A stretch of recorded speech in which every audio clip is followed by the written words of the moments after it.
At the state capitol this week, there's been a lot of focus on increasing awareness for folks with disabilities. Two separate pieces of legislation discussed today are aimed at increasing training and tools for law enforcement who may come in contact with somebody who has cognitive challenges.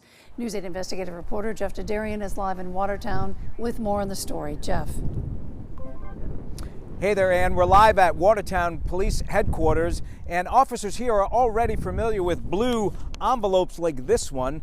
When they see it, they know that someone in the car, maybe a driver, maybe a passenger, has autism. Well, now there's focus on a new yellow envelope, and here's why.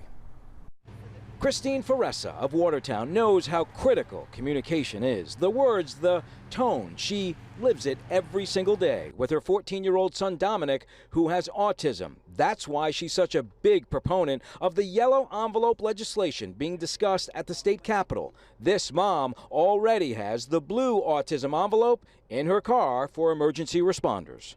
If I'm ever pulled over, I can hand it over to them, and I have a little note on it that basically says my son's name and that he has autism. The yellow envelope idea being proposed would help identify folks with cognitive or intellectual disabilities like cerebral palsy, Down syndrome, or ADHD for drivers or passengers who get pulled over, or maybe they're in an accident. Ashley McLean with the state's Autism Safety Project testified yesterday in support of the bill and says the new envelope in Connecticut would create much needed new awareness within the disability community. So really being able to have a clear understanding of the difference of disabilities that a person or persons might have is extremely important, because then it could help foster positive relationships moving forward. Emergency responders, yes, they'll need to be trained, and Watertown's police chief says this added color envelope will benefit drivers, passengers, and police officers. It keeps both the driver and the police officer safe. It establishes expectations,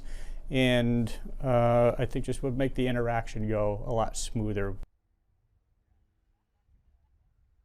Is it needs to get voted out of committee at the state capitol. We'll have to see what happens with that. Supporters of the legislation say it's important to remember that this would be completely voluntary. No one would be forced to carry around this yellow envelope if it passes. Driver, passenger, no one would do it if they didn't want to.